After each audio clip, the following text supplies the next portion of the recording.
Hey there everyone, I'm Fanula. I live, work and garden in Zone 9B, beautiful Northern California.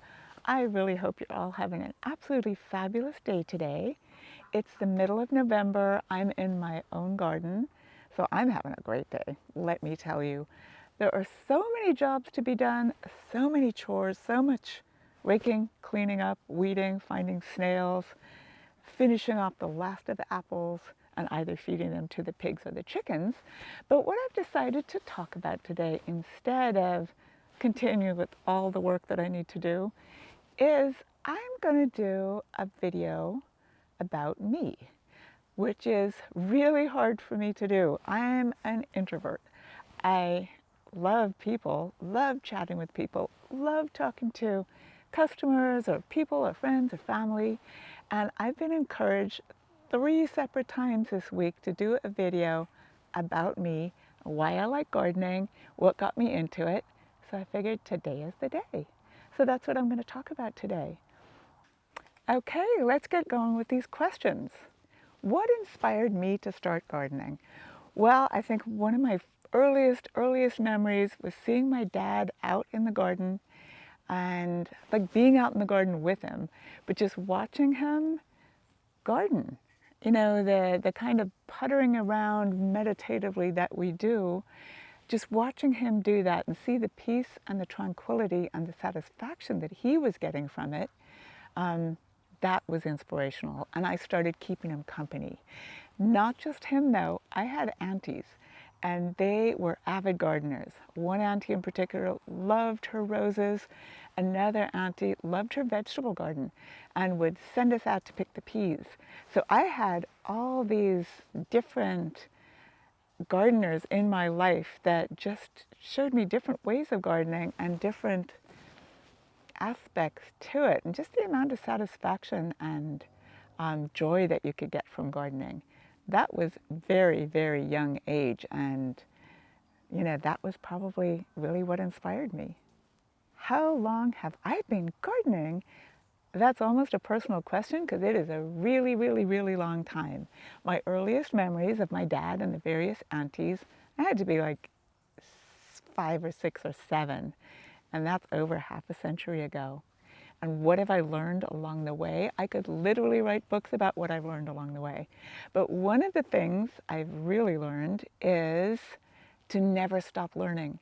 There are so many plants out there. There are so many different ways of growing plants. There's so many crops. There's so many kinds of food. There's so many kinds of tomatoes, for goodness sakes, that never stop learning, never stop exploring, never stop finding out new things that you can learn about your very own garden. Seriously, I'm looking around my garden right now. I could try out some new things here, and I probably will. So, main thing I've learned over half a century is never stop learning, never stop exploring. What type of gardening do I enjoy most? Well, my own personal garden is, I kind of call it a foraging garden. Because of the deer that I have and the gophers and the various things, I've had to concentrate all my favorite things in the one area. So I've got my food and fruit trees and my roses and my other dear beloved plants all in the one spot. So it's like a wonderland of magical plants growing all over the place, and some of them are edible. So I think my favorite type of gardening is this magical wonderland of gardening, where you could literally exist out in the garden and be amazed and delighted and fed all at the same time. That's my personal favorite type of gardening. Now, when I'm being professional and designing gardens for people or designing the garden at Cottage Gardens, I tend to be more subdued. The magic is still there and a little more organized. So I have multiple favorite types of gardening. I love the edible gardening. I love just creating beauty in a small spot. So I have a few favorites. That's the truth. Do I have a favorite plant? That's a really good question. Oh my goodness, I probably have a half a dozen favorite plants. I have my favorite roses, I have my favorite succulents, I have my favorite tomato, I have my favorite bean, for goodness sakes. So that's a very, very hard thing to pin down. But if you want to know my favorite rose even, I have different favorite roses for different reasons. I love the peace rose because of its importance in my family. There's certain David Austin roses that have the most intense fragrance ever. Um, so yeah, I do have some favorites. I'll reveal those on a different video. Somebody asked me the question, how do I stay motivated in my garden? There is no trying to stay motivated in my garden. I seem to live and breathe gardening. The only day that I might not want to garden, it would be a stormy, horrible day where a tree might fall on me or something. But I'd still want to be outside, so staying motivated is never an issue with me. Somebody asked me, what is the biggest gardening challenge that I have faced and how did I overcome it? The biggest gardening challenge, it was very difficult gardening in clay. I lived on the east side of Petaluma for a while, and I sobbed the first time I went out there and tried to dig in the clay. It was summer, I think it was June or July or something, when the clay is at its absolute worst. We just moved into the house. I was going to go plant something. The shovel, I mean, they make bricks out of clay for a reason. So the shovel hit this clay and bounced practically. So that was horrible. And that was the biggest gardening challenge I faced in my 30s. I think I was in my 30s, and I was so sad. However, I discovered that you can amend soil. It takes a lot of work, takes pickaxes, takes help, takes all kinds of things, but working that soil, getting into it with the pickaxe, that really, really, really helps. So that's how I overcame that challenge. Where I currently live, gorgeous soil. Actually, moving helps too, but I really conquered that soil over there on the east side. The garden was beautiful by the time I left it. But I needed more space, moved over to the west side, out in the countryside. Soil is fabulous, but we've got deer and gopher here like you have no idea. So that's the challenge here, how I combat them. Gopher wire, plant everything vulnerable in gopher wire, and I have deer fencing around all my precious plants. How has gardening impacted my life beyond gardening? That's a really good question. In so many ways that I cannot get this into one video, so that might be a whole other video.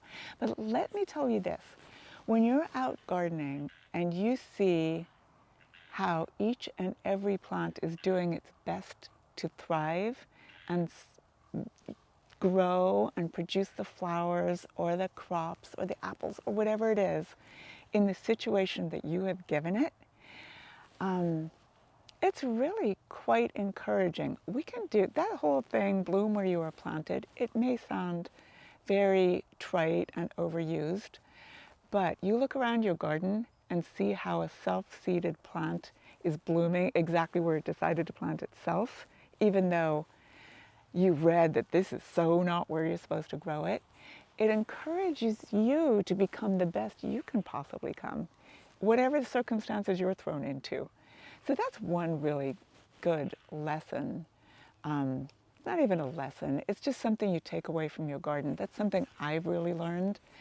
And the other thing is gardening, how much I love gardening, how much I get from gardening. It's really encouraged me to share that with other people because I get so much peace. I get so much joy. I get so much food. I get so much happiness gardening that I really found I needed to share that with other people. And I get to do that on a daily basis with where I work. And I get to do that with these YouTube videos too. So it's impacted me a lot. Advice for a beginning gardener. Oh gosh, I do this on a regular basis. And first thing I would always say is don't be afraid to experiment. Don't be afraid to fail. Don't be afraid to try something that you believe has never been tried before, because this is how advances are made. This is how we all learn. We all learn from each other. We learn from that particular plant thriving or failing with whatever challenge you've just given it. just don't be afraid to try. So people tell you you shouldn't do this, that, or the other. Go ahead and try it anyway if you think you should be doing that in your garden. Everybody's garden is different. Everybody's experience is different. Um, Learn from others, but you'll learn a lot more from your own trials, errors, successes, failures, whatever you want to call them. You will really learn a lot. The other thing is, so something didn't work out for you the first year. Every year, every season is entirely different. You've got different bugs every year. You've got different flocks of birds coming in and attacking your freshly planted broccoli, for example. Just happened to be. You've got different weather. You've got drought years, you've got rainy years. Every single year is different. So that adage, if at first you don't succeed, try and try again, go ahead and do it. If you want to grow that particular plant, keep trying. I bet you'll figure out a way, and you will learn so much along the way. Oh, what is something in the garden that I still struggle with? Irrigation systems. They're a pain. I'm sure some people find them incredibly easy and fabulous and wonderful and a no-brainer. I've got some friends who are just like, it's nothing to them. But I struggle with them. Partly because gophers chew through mine. Another reason is I've got hard water, which clog up the little emitters all the time. And partly it's my patience. I don't have a ton with non-plant-like items in the garden. Why did I decide to create a YouTube channel? It was because every day at work, which I love my work, it's Cottage Gardens at Petaluma, I get asked so many different questions, and I found out an awful lot of people are struggling with just not having the confidence or the knowledge to get outside and garden. And like I said a little bit earlier, it has meant so much to me. I've had so many wonderful experiences in the garden. It's so meditative. The world is kind of crazy right this second. You look outside your own garden walls, sometimes it's so crazy. You just need to get back down, focus on the small stuff and how wonderful a simple flower can be, that I figured I would love to share my word a little bit farther than just the customers that came in who asked me questions at Cottage Gardens. Though I love doing that. That's my favorite part of my job every single day. I'm so thrilled when people come in and ask me something that I can share my knowledge with. But yeah, it was basically to get more confidence out there amongst new gardeners and just to share what I know in my little bit of heaven here in Zone 9B. Who do I read, watch, or listen to who are in the garden industry? I mean, Monty Don, he's amazing.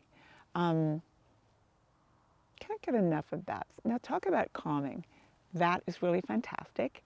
Janie of Dig Plant Water Repeat, she's wonderful too.